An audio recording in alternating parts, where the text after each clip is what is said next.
These are the days and nights, even though we have a busy schedule, we have to go to work in the morning, children have school as well and so on. But these are the days and nights to bring our children to the mosque and to get them involved in activities related to Imam Hussain as much as possible.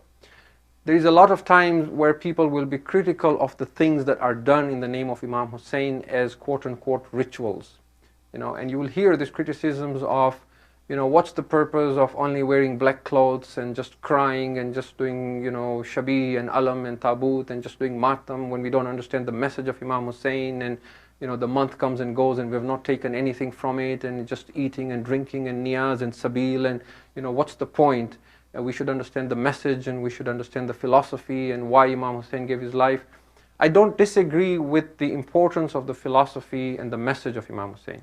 But at the same time, I don't agree as well any attempt to downplay what we might call as rituals. Why?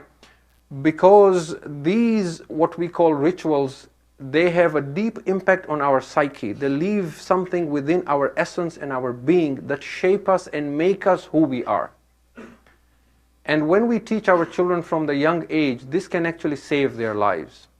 Your child might be a very young child today, but one day he grows up and becomes a teenager. We are always concerned as parents that our children might fall into wrong company, that they might go astray, that they might stop praying and fasting, that they might get attracted to a different tradition, or get into all kinds of trouble.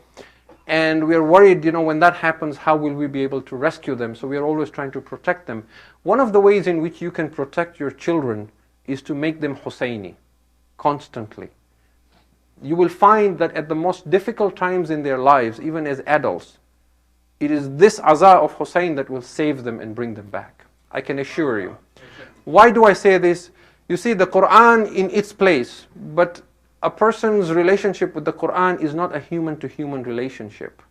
At the end of the day, the Quran does not represent itself as a person, even though it has its own reality. It is a book. So one might know a lot about the Quran, but at some point they might put it aside and still do something wrong.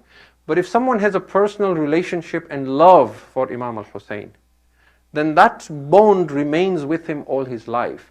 And it indoctrinates him in ways you cannot understand. It will stop your child even when he is at the last moments on the brink of hellfire.